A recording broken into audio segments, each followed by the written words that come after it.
Rumpius adalah seorang ilmuwan legendaris dari Ambon pada abad ke-17. Dia digelari sebagai The Blindesianer van Ambon atau penglihat buta dari Ambon. Mari kita ikuti kisah Rumpius, ilmuwan buta legendaris yang hidup 1627 sampai 1702 ini. Georg Everhard Rumpf atau lebih dikenal Rumpius kelahiran tahun 1627 di Wolfersheim, Jerman. Dia putra pasangan August Rumpf dan Anna Elisabeth Keller. Ayahnya adalah ahli bangunan di Hanau. Rumpius sekolah di gimnasium di Hanau. Ayahnya mengajari matematika dan berharap anaknya mengikuti jejaknya sebagai ahli bangunan. Tapi, Rumpius lebih tertarik pada dunia botani, zoologi, dan kimia. Pada tahun 1646, Rumpius direkrut sebagai tentara oleh perusahaan Hindia Barat atau Geoctroyer de West-Indische Compagnie. Kemudian Rumpius dikirim ke Brasil dengan kapal De Zwarte Raaf di mana terjadi persaingan antara Belanda dan Portugis. Hanya saja, kapal De Zwarte Raaf tidak pernah mencapai Brasil karena jatuh ke tangan Portugis, sehingga Rumpius menghabiskan waktu 3 tahun di Portugal sebelum kembali ke Hanau, Jerman. Pada tahun 1652, Rumpius bergabung dengan perusahaan Hindia Timur atau OIC yang merupakan cikal bakal VOC di Amsterdam sebagai tentara muda dalam usia 25 tahun. Dia mendaftar dengan nama Geuriaan Rum.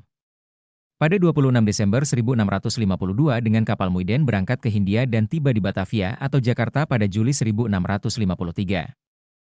Hanya beberapa bulan di Batavia, Rumpius berangkat ke Maluku bersama armada Laksamana Arnold de Vlaming van Oudtshoorn pada 8 November 1653 untuk memadamkan perlawanan di Maluku yang dikenal dengan Perang Huamual. Armada ini terdiri dari 6 kapal yang membawa 500 orang atau 10 kompi dan bala bantuan 300 orang. Sebagai tentara muda Rumpius ikut dalam Perang Huamual. Setelah situasi Maluku tenang, Rumpius ditempatkan di Kastil Victoria Ambon dalam Korps Perwira Ambon pada tahun 1955. Hanya saja, naluri Rumpius bukan sebagai militer tetapi memiliki hasrat yang besar dalam observasi alam. Untuk itu, pada tahun 1657, Rumpius menghadap Gubernur Ambon, Jacob Hustaert, untuk minta izin menanggalkan militer dan dialihkan ke sipil sebagai onderkoopman atau subpedagang di Larike.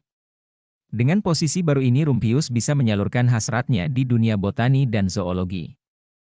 Karir sipil Rumpius juga terus naik dari subpedagang menjadi kepala pedagang atau koopman di Hitu dan anggota Dewan Politik di Ambon pada tahun 1660. Kediaman Rumpius berada di Benteng Amsterdam di Hilla yang masih ada sampai saat ini. Kemudian, pada tahun 1666, Rumpius diangkat menjadi kepala saudagar sementara dan orang kedua di Ambon. Pada tahun 1668, Rumpius meminta pengunduran diri dan izin pindah ke Batavia, hanya saja permintaan itu ditolak.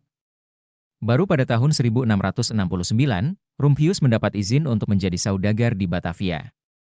Di Batavia ini, pada April 1670, Rumpius menderita glaukoma yang menyebabkan kebutaan total. Rumpius memilih menetap di Ambon pada tahun 1670. Meski dalam kondisi buta, Rumpius tetap melanjutkan penelitian botani dan zoologi dengan bantuan keluarganya. Selain itu, VOC juga tetap menggunakan jasa Rumpius sebagai komisaris urusan perkawinan di Ambon pada tahun 1671. Cobaan untuk Rumpius bukan hanya gangguan mata, tetapi pada 17 April 1674, Ambon dan sekitarnya dilanda gempa bumi yang diikuti tsunami. Istri Rumpius dan putri bungsunya meninggal dalam peristiwa ini. Rumpius mencatat dengan baik peristiwa tsunami ini dan mungkin merupakan catatan pertama mengenai tsunami. Pada tahun 1678, Rumpius berhasil menyelesaikan sebuah karyanya Deskripsi Tanah Ambonia atau Ambonsche Landbeschrijving, yang disusul karya berikutnya Ambonsche Historie pada tahun 1679. Dengan pamor Rumpius di dunia botani dan zoologi ini menyebabkan dia menjadi anggota Academia Naturae Curiosorum di Wina dengan nama Plinius Indicus pada tahun 1681. Cobaan ketiga buat Rumpius terjadi pada tahun 1687 ketika pemukiman Belanda di Ambon terbakar habis, sehingga banyak karya Rumpius seperti buku, manuskrip, gambar dan koleksi yang ikut habis terbakar. Bersyukur naskah Kruidboek selamat dalam peristiwa ini, sehingga pada tahun 1696 buku pertama Kruidboek dikirim ke Batavia. Hanya saja, 6 naskah itu tenggelam bersama kapal Waterland ketika dikirim ke Belanda pada tahun 1692. 4 tahun kemudian atau pada 1696, barulah salinan 9 jilid Krubuk dikirim ke Belanda. Rumpius berhasil menyelesaikan 12 buku Kruitboek pada tahun 1695.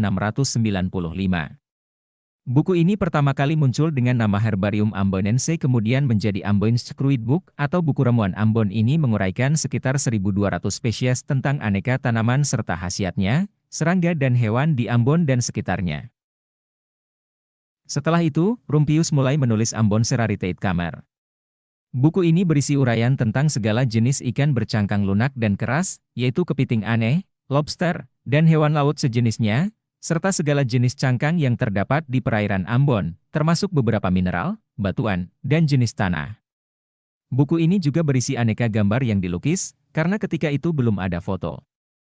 Buku Ambon's Raritated Kammer ini diselesaikan pada tahun 1699. Hanya saja, Rumpius tidak sempat menyaksikan karyanya dicetak menjadi buku karena Rumpius meninggal pada tanggal 15 Juni 1702 dalam usia 75 tahun. Buku karya Rumpius itu terbit pada tahun 1741 atau sekitar 40 tahun setelah kematiannya Rumpius. Rumpius sudah meninggal beberapa abad lalu, tetapi karyanya memberikan kontribusi besar bagi ilmu pengetahuan botani dan zoologi. Selain itu, juga membuktikan Kepulauan Maluku kaya akan keragaman flora dan fauna.